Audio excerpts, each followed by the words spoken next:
کوئی بھی اتنی جلد معاف نہیں کرتا، ماں بھی اتنی جلد اپنی اولاد کو معاف نہیں کرتی جتنی جلد بندوں کو اللہ معاف فرماتا ہے۔ بلکہ جو صغائر ہیں وہ تو بغیر توبہ کے ہی معاف ہوتے رہتے ہیں۔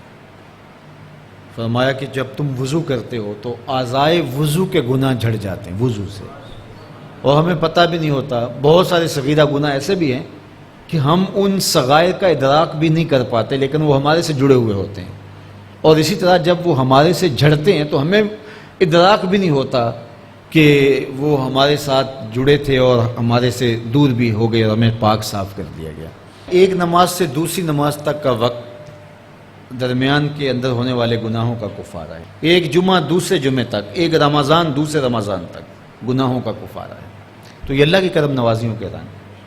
بلکہ فرمایا ہم نے تم کو جو بڑے گناہوں سے منع کر رکھا ہے، اگر تم ان گناہوں سے اپنے آپ کو بچا لو تو ہم اس کے صلے کے اندر تمہارے چھوٹے گناہ ویسے ہی معاف کر دیں۔ ایک تو ہے کہ تم وضو کرو گے تو جھڑیں گے، ایک تو یہ ہے کہ تم کچھ اعمال کرو گے تو اس کی برکت سے یہ گناہ ساتھ جھڑ جائیں گے، لیکن اگر تم بڑے گناہوں سے بچتے رہو گے تو ہم تمہاری اس بات کا اعزاز تمہیں دیتے ہوئے کہ تمہیں اللہ کے حکم کا پاس ہے اور تم بڑے گناہوں سے بچ رہے ہو، اور جو چھوٹے گناہ تم سے سرزد ہو گئے ہم اس بڑے گناہ سے بچنے کی وجہ سے وہ ویسے ہی تمہارے سے ہٹا دیں گے، تمہیں صاف کر دیں گے اس کے ساتھ۔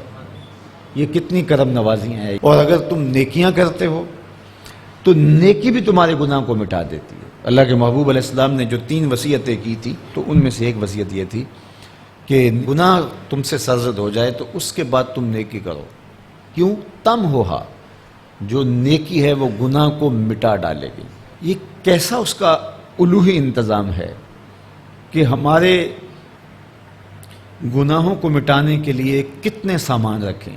چھوٹے گناہ سرزد ہو گئے ہیں تو وضو کرنے سے، نماز ادا کرنے سے معاف ہو گئے، صدقہ کرنے سے معاف ہو گئے، کسی کو مسکرا کر ملنے سے معاف ہو گئے، رستے میں پڑی ہوئی چیز ہٹا دی تو اس سے معافی ہو گئی، دروشی پڑا تو گناہ معاف ہو گئے اور خطائیں دھل گئیں اور درجات بلند ہو گئے، اور نیکی کی تو ساتھ گناہ بھی معاف ہو گئے۔ تو باقی رہی بات کہ کبیرہ گناہ، بڑی بڑی باتیں، تو شرک سے بڑی بات تو کوئی نہیں ہے، سب سے بڑا گناہ تو شرک ہے، لیکن اگر بندہ توبہ کر لیتا ہے تو اللہ شرک کو بھی معاف کر دیتا ہے۔ ایمان شرک سے برات کا اظہار ہے تو شرک بھی معاف ہو گیا، ورنہ شرک معاف نہیں ہے، اور باقی کبائر بھی توبہ سے، رجوع اللہ سے معاف ہو جاتے ہیں۔ یہ کتنی اس کی کرم نوازیوں کے رنگ ہیں کہ اس کے حضور جب آپ آ جائیں اور اپنی معذرت پیش کر دیں تو وہ بندے کو شرمندہ نہیں کرتا کہ تم نے یہ کیا۔ جب بندہ کوئی جرم کر بیٹھتا ہے، کسی سے زیادتی کر بیٹھتا ہے اور حقیقی زیادتی ہوتی ہے، تو پھر اس کے پاس جاتے ہوئے ڈرتا ہے کہ اس کا رد عمل کیا ہوگا، میں نے یہ زیادتی کی، واقعتاً زیادتی کی۔ اب اس کا سامنا کرتے ہوئے ڈرتا ہے کہ جب میں جاؤں گا، معاف کرے گا نہیں کرے گا، دونوں امکان ہوتے ہیں۔ پھر معاف کرے گا تو کتنا رگیدے گا، مجھے کتنا احساس دلائے گا، اور اس کے بعد معاف کرے گا۔ تو بندے کے قدم اٹھتے بھی ہیں اور کئی وسواس اس کے ساتھ جڑے ہوئے ہوتے ہیں کہ معافی ہوگی یا نہیں ہوگی، اور میری تذلیل ہوگی یا میری کیا صورتحال ہوگی، کسی سے بھی معافی مانگتے ہوئے۔ اسی لیے لوگ اڑ جاتے ہیں، بعض اوقات وہ جانتے بوجھتے ہوتے ہیں کہ ہم نے یہ زیادتی کی ہے، اپنے بھائی کا دل دکھایا ہے، حق مارا ہے، زیادتی کی ہے، لیکن وہ اس احساس سے بچنے کے لیے تو پھر آہستہ آہستہ آہستہ آہستہ وہ اس کے عادی ہو جاتے ہیں۔